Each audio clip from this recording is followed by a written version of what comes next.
भूखा राजा और गरीब किसान की कहानी। जय श्री कृष्णा मित्रों, स्वागत है आप सभी दर्शक बंधुओं का एक बार फिर से हमारे YouTube चैनल जीवन ज्ञान स्टोरी में। प्रिय मित्रों, आज इस वीडियो में हम लेकर के आए हैं आपके लिए बहुत ही अच्छी जानकारी, बहुत ही अच्छी कहानी। इस वीडियो में आज का विषय है, आज की हमारी चर्चा है मित्रों, बहुत साल पहले एक नगर का राजा अपने राज्य में रात को अपना रूप बदलकर घूमता था।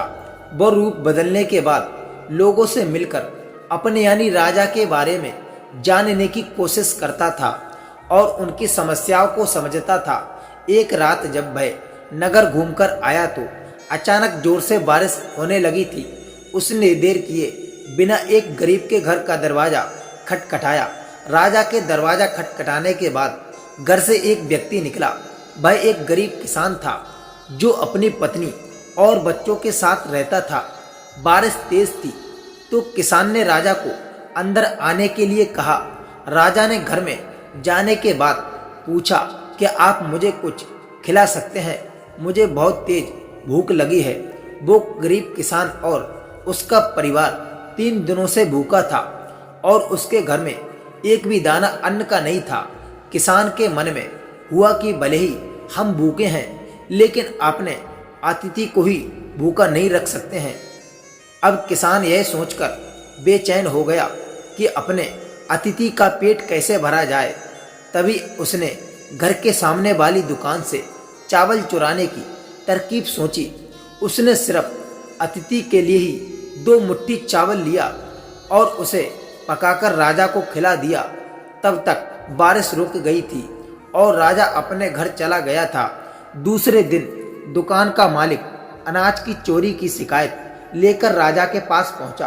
राजा ने दुकान के मालिक और उस गरीब किसान को अपनी सभा में प्रस्तुत होने का आदेश दिया। सबसे पहले सभा में पहुंचे किसान ने राजा के सामने जाकर अपनी चोरी का इल्जाम कबूल कर लिया और बीती हुई रात की पूरी बात राजा को बता दी।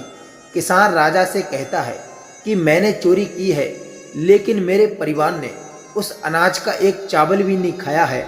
गरीब किसान की बातें सुनकर राजा बहुत दुखी हुआ और उसने किस्मत को बताया कि अतिथि के रूप में मैं स्वयं तुम्हारे घर आया था।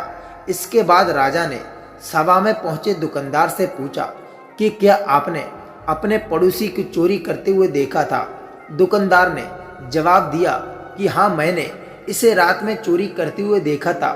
दुकानदार की बात सुनने के बाद राजा कहता है कि इस चोरी के लिए मैं पहले जिम्मेदार हूँ और फिर दूसरा तुम हो, क्योंकि तुमने उसके भूखे परिवार को नहीं देखा था।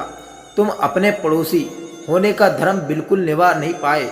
इतना कहने के बाद राजा ने दुकानदार को सभा में जाने के लिए कह दिया और किसान की अतिथि निष्ठा भाव से देखकर उसे 2000 सोने के सिक्के इनाम के रूप में दे दिए। तो मित्रों, इस कहानी से हमें यह सीख मिलती है, अगर कोई आसपास रहने वाले मुसीबत में है तो हमें उनकी मदद अवश्य करनी चाहिए।